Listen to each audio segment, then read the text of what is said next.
Unless you've been living under a bubble for the last few months, you probably know Arc Warden hasn't really been in a great place as of late.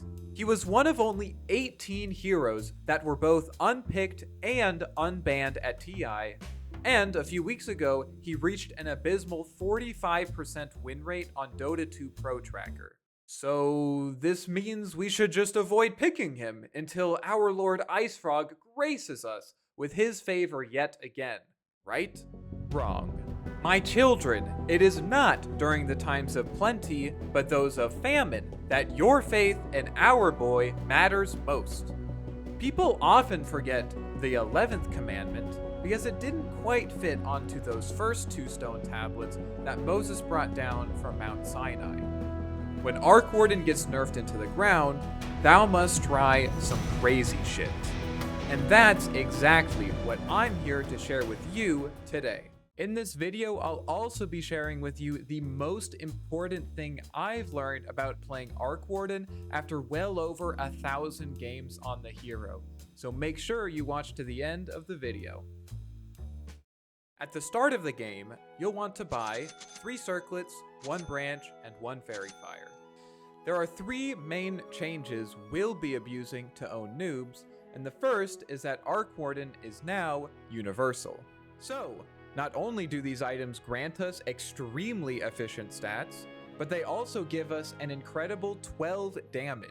This, in combination with our already high base damage, good animation, and long attack range, makes it almost impossible to condition a good trade against Arc Warden. Next, we want to get in position to block. This is critical for reasons we'll talk about in a moment. Under no circumstances should you waste any of your time, mana, or health fighting for a rune. I know, your teammates will get mad at you, but trust me, for Arc Warden, it's just not worth it. The bread and butter of laning with Arc Warden is placing a Spark Wraith behind your enemy and then hitting them to walk into it. This is why blocking is so important, because it ensures the enemy ranged creep won't be in position to tank your Wraith on the first wave. There are very few heroes that can out-trade Arc Warden at level 1, so you really should try to trade as much as you can on the first wave. You'll be surprised how often you can get first blood this way with just a few well-placed Spark Wraiths.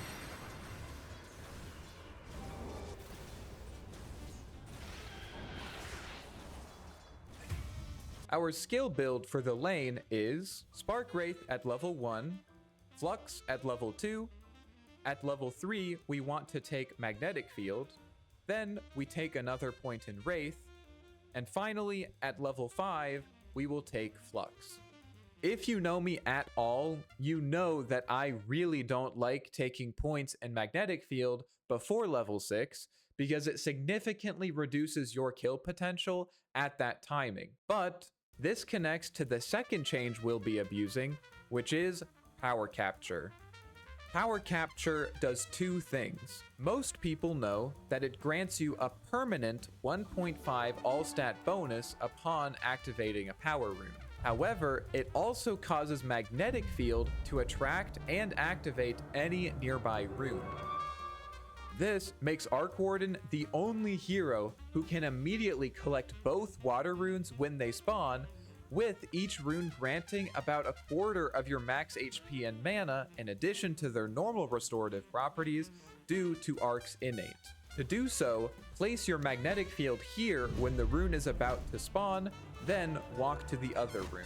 Remember that by doing this, we also deny those runes from the enemy mid laner, making it almost impossible for any bottle buying mid laner to recover resources efficiently. At level 6, we have a strong timing, but we need to be careful. The typical combo is Flux ult Flux, Wraith Wraith, and then use magnetic fields to assault the target on their escape.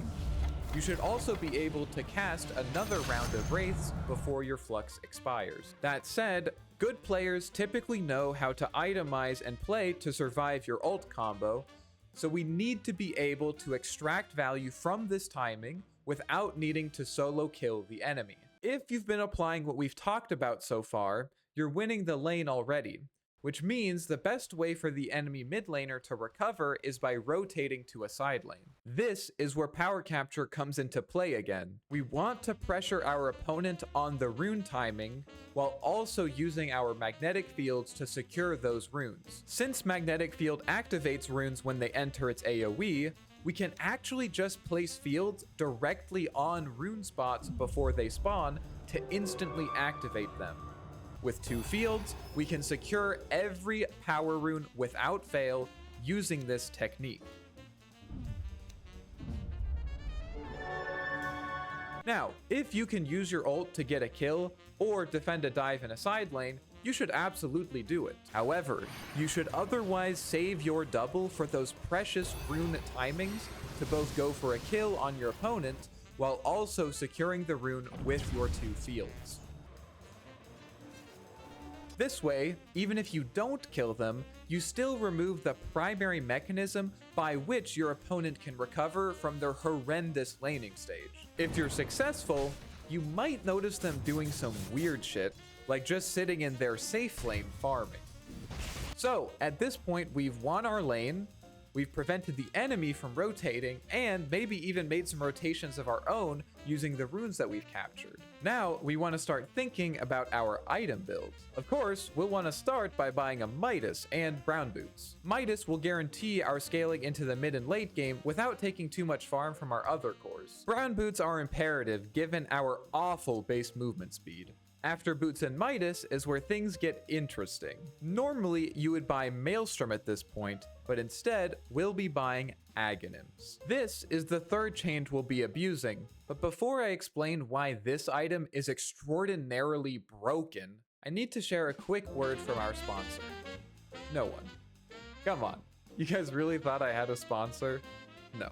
But that's exactly why you should become a channel member. By becoming a member, you'll be supporting me in my content creation endeavors, while also enjoying plentiful, prodigious perks, including custom emotes, prestigious badges, and video shoutouts. To do so, after you like and subscribe, just click the join button. Again, it really helps me out a lot. Anyways, back to the video. If you're anything like me, when you saw this Aghanims in the patch notes, you thought, why would I ever want to invest into Arc Warden's worst ability? Past the early game, this spell often feels pretty weak, and I would almost always rather spend the cast animation doing really anything else.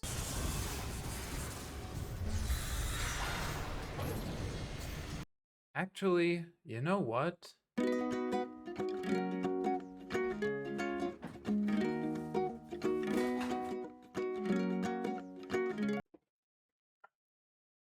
Yeah, that was a much better use of my time. My best response to this objection is that this item is just cracked. Arc Warden has historically been a hero that lacks disable, which is not only just an issue offensively, but also defensively. This Aghanims changes that dynamic by granting the single longest silence in the game, aside from Doom. The silence on this ability is ridiculously long. It's uncomfortably long. You will cast this ability on an enemy and surprise yourself when it's not over yet. This isn't even the only thing the Aghs does. It also increases the DPS by 50%, while also extending Flux's duration by 2 seconds. This means Flux now does 720 magical damage, and with the level 15 talent, it also slows by an incredible 55%. But most importantly, this scepter is more than just a sum of its parts, because the primary means by which enemies counter Flux is with abilities. In other words, not only does this Aghs make Flux do substantially more, but with it, Flux becomes much harder to negate. Finally, this item also just gives great stats, and as a hero with limited mobility and defensive options, the extra health is particularly nice. Level 15 with Aghs is going to be our strongest timing in the game, so make sure to make use of it by forcing fights around objectives. Smoking is a great way to do this, but make sure that if you're the catch, you wait to smoke until daytime. With day vision, it will be much easier to target your Flux before your smoke breaks. One of the great things about Arc Warden is that we scale well into the late game, so don't feel like you need to make risky plays to force high ground, especially after this timing. Not only will we be farming efficiently with Midas, but also remember that Power Capture gives us permanent all stats whenever we activate a power rune, so make sure you're paying attention to those rune spawns to get your free all stats. Delicious. Speaking of which, on Radiant, you can place your level 4 field on this tree to capture both rune spots, while on Dire, you can place it on this bush. After Ags, we have a lot of options. In general, Arc Warden is very versatile when it comes to items. If you're interested in a full item guide, I have one posted on my channel. Here though, I'll give an abridged version. For defensive options, we have Pike to create space between us and our opponents, Manta if we need a dispel, or BKB if we just want to stand our ground. For offensive options, we have MKB as our main choice since it helps deal with our Tempest penalty, Bloodthorn if you already have Manta since the illusions proc the active effect, or Shadowblade if you really just want to hunt people down. For disable options, we have Scythe of Ice as our hardest control, Nullifier if they have lots of support items, or Disperser if their heroes are very mana dependent and tanky. Some other options are Octarine Core for more Tempest doubles, Scotty for ranged cores or lots of healing, and Blinks if you need to be able to catch someone instantly. If this is still too much to digest and you really just want one item build for every game, I would suggest to build After Ags in this order: Pike, MKB, Hex, consume Ags for Blink or Shadowblade, and finally, sell Midas for Octarine Core. Now, some of you astute observers might have noticed that I haven't really talked about upgrading boots at all. Historically, travels have been the obvious choice for two main reasons. First, Arc Warden walks slower than an old man without his walker.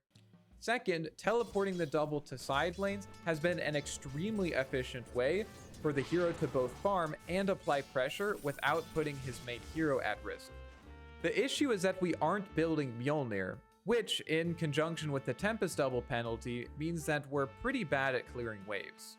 In light of this, I recommend upgrading to Treads after completing Aghanims, since attack speed is very useful on a hero with such high base damage. You can replace these with travels as soon as you buy just one damage item, but trust me, it's really not a big deal to skip travels because our new playstyle allows us to reliably apply pressure with our main hero. By the way, why are we skipping Mjolnir, which is one of the most purchased items on Arc? It really just comes down to this. If we buy it before Ags, we'll get Ags too late for it to be impactful.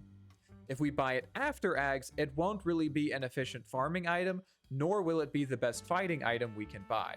I really only buy this item instead of Ags when I'm playing against a lot of summons, because Ags isn't really good in those games anyways. Before we close out, I want to share with you the most important thing I've learned about Arc Warden in the well over 1,000 games that I've played with him. Your double is more important than your hero. The Tempest double is a little like Batman in the sense that it can do the dirty work your main hero can't. One day, you may face such a moment of crisis, and in that moment I hope you have a friend like I did. To plunge their hands into the filth, so that you can keep yours clean. No psychologically stable Arc player, if any exist, would ever blink into the middle of a fight with his main hero to hex an oracle right as he needs to false promise. But your double can do that because it's expendable. In fact, you should do that because by playing aggressively with your double, you can make space for your main hero to fight safely. I want you to remember just one phrase. Say it when you wake up, say it before you eat, say it after you eat, say it before you go to bed. Always send in your double first. Sending in your double first makes the fight safe for your main hero. And if you can't send in your double first because it's on cooldown, don't fight. Alright, that's all I have for you today, kids. If you enjoyed this video, or you learned something, but more likely got brain damage, make sure to leave a like and subscribe if you'd like to see more.